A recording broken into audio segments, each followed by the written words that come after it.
Happy Victober, and Kate here back for part 2 of reading 1-star reviews of my favorite Victorian novels. And next up on the list is Lara Dune. A good rip-roaring yarn ruined by long-winded waffling. I lost the plot after endless detours regarding sheep buried in snow and how useless women are unless they are cooking, crying, or being helpless or stupid. I don't recommend. I will say it is it's not the most, fully fleshed out female characters in Lara Dune. I grant that. What dreck. What unlikable characters and confusing descriptions. I was only able to finish the book through sheer stubbornness. The main character who narrates the tale vomits out any thought that comes into his head just to see how many parenthetical statements he can litter his sentences with. His class consciousness is nauseating, and his sexism is revolting. And of course there's racism, stupidity, ignorance, greed, callousness, and these are all the good people, and a romance that's a little pervy. When John Ridd first becomes enamored with Lara Dune, she's all of 8 years old. Yes, 8! And he's a teenager! Yeah, that's normal. Not to mention she has no personality. She's not even a fleshed out whole person. And in the illustration of her included in the version I read, this paragon of beauty and perfection looks perfectly average and even a little drippy. The only way this book can be conceived of as good, let alone a classic, is if it was intended to be a comedic satire. In places, the author is obviously being humorous or satiric, but contrasted with the style of the rest, Blackmore must be being serious, which makes his ideas and beliefs dreadful. Save yourself and don't read this so-called romance, unless you're already feeling sick to your stomach, in which case the purge might do you good. If, however, you feel you absolutely must, choose an abridged or children's version. At least then it'll be shorter, and with luck, the editor will have cut out the most egregious sins of the author.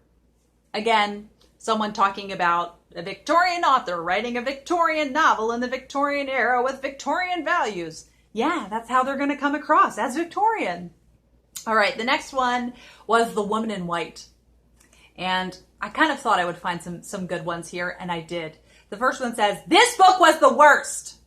It took forever to read and was very boring. The twist at the end wasn't even worth it. However, this is a classic and should be respected." That previous sentence is the only respect I'll show it, though. If you're even thinking about reading this, talk to me first and I'll just summarize the whole thing for you. Maybe I'll use cool accents too. Sorry for all the caps. Just very passionate that no one should go through what I went through. The next one says, I have no words. I should have listened to the reviews about this book, but I figured I'd still give it a shot.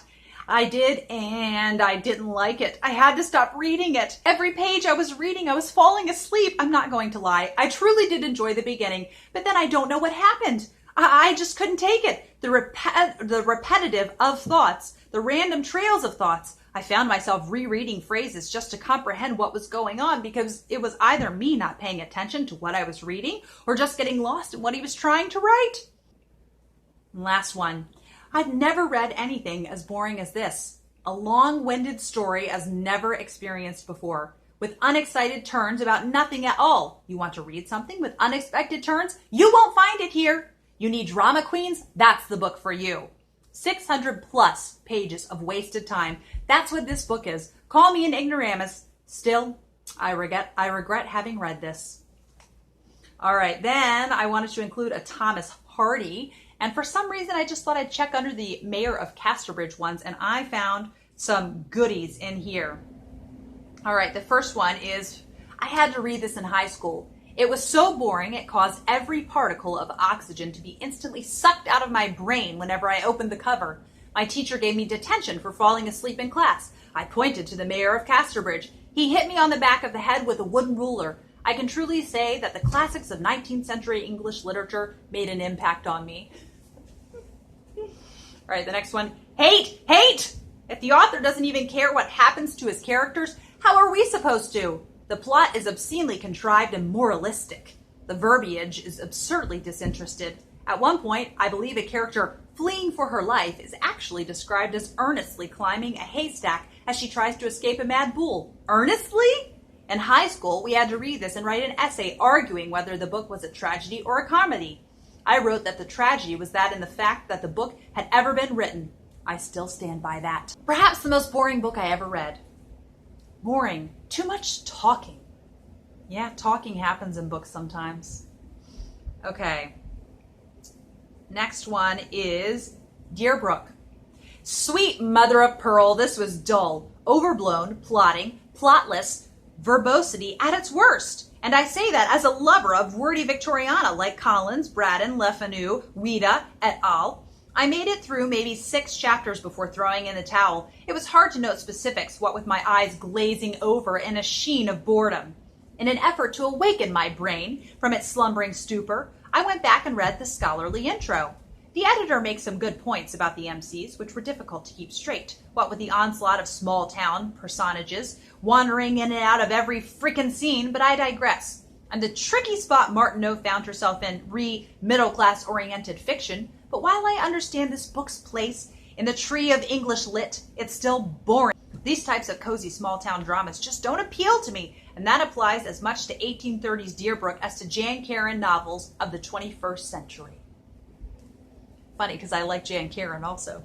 Oh, then she adds, she points to Martineau as a bridge between Austen and Gaskell/Eliot, never having read any Eliot or Gaskell serious non-Gothic work. I can't fairly judge, but Jane Austen's Uva makes me want to weep with the tediousness. Footnoting my footnote. I've since read Ruth, one of Gaskell's full-length novels, and given it 4 stars. It's not without flaws, but overall the philosophizing and the sociological musing is much more palatable in its specifics, as opposed to the endless in and outs of an unmemorable cast of thousands. For what it's worth, Elizabeth Gaskell is also a vastly superior wordsmith compared to Martineau. All right, next is David Copperfield by Charles Dickens. I only had 100 pages left of this book to read, but for all my efforts, I just could not do it. Each page was like having a red-hot poker jabbed in my eye, as the plot was ploddingly slow and the characters became detestable through the sheer many times the reader has to endure their presence. I had never been forced to read a Dickens novel prior to this, thank God, and I was at first charmed with Dickens's witty style and David's eloquent narration. Alas, this novel is just too long for me to have enjoyed it. Since it was originally published in serial installments, it makes sense that Dickens would draw out scenes like there was no tomorrow. The Victorians had nothing better to do, I guess, than wait for the next bit of David Copperfield to come out. Even though I have no penchant for Victorian novels whatsoever, I feel there are definitely more fast-paced, more digestible novels out there for consumption. In this book, David is a self-absorbed, sniveling twerp, and a very few of the very tiresome. Other characters are enjoyable. The women, especially, are simpering little fools, and I couldn't suppress a mental groan every time the Micawbers came back into the picture to whine and pine over money problems. For fans of buildings romance, David Copperfield may be a treat. However, people with only a passing interest in big, grand, expansive Victorian novels would probably rather dig out their kidneys with rusted spoons than suffer through the entirety of this novel. Dickens is a dull guy. This guy couldn't get published today if he was alive. Whenever I read a Dickens book, I imagine how bored 19th century English people had to be for them to enjoy Dickens enough that he had a career as a writer. And I think anyone who gives this book a 5 stars isn't exposed to good literature. Next, drivel! I got to page 650 and nearly gave up there and then. I didn't feel in the least interested in any of the characters. How anyone can call this a classic is difficult to fathom. It's like trying to wade through a plowed field. For the last 50 pages, I had to skip 2 chapters because I couldn't wait to finish. Nevertheless, its one saving grace is the first 150 pages or so, which are quite compelling, being a glimpse into Dickens' own childhood to some extent. Oh, and its sentence structure, in places, faultless. Sorry, that's 2 good points. I loved Hard Times, Oliver Twist, and A Tale of Two Cities, but I'd urge you to stay clear of this one. That's so funny because A Tale of Two Cities to me is such an arduous read. All right, last David Copperfield one. Horrendously long, for the life of me. Don't understand how a book can drag on so much, yet include so little depth. If you cut it in half and then in half again, it would still be too long. It had a nice few parts, but the length overcasts everything.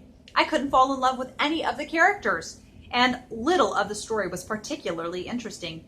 Tens of hours of my life that I will never get back. Ah, well. All right, and lastly is Jane Eyre.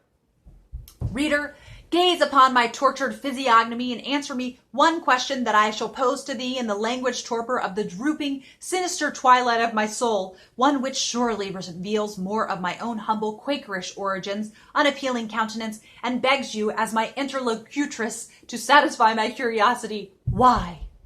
I can understand intellectually why this book would have been important when it was written, and how its pivotal place in the history of the novel has shaped modern literature, but it is like reading 507 pages of needlepoint, in which precious little happens except that you start to realize that editing must be a fairly young profession, and that perhaps if you really hated your English students, you could pick out one of the sentences that is roughly the same length as the Gettysburg Address and make them diagram it.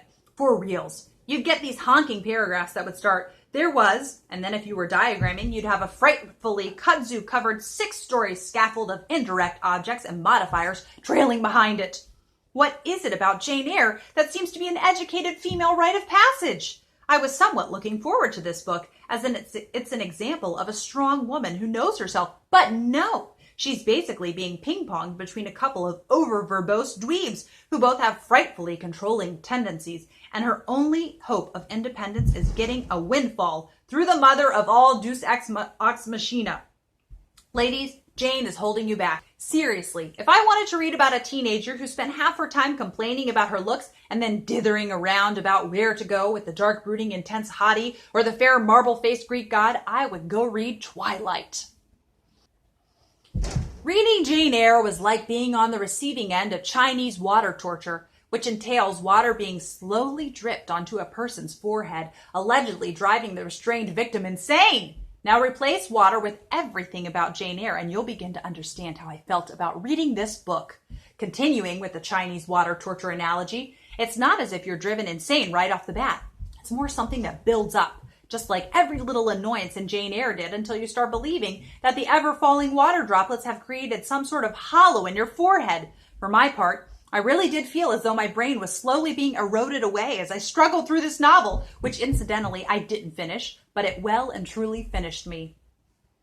The next one says, book bad, Mr. Rochester bad. Every time Mr. Rochester calls Jane an elf or a pixie or some stuff, it makes me want to barf. Bad book. Honestly, and the next one says, honestly, for someone who reads so many works from the 20th century, there's not much point in reading this book.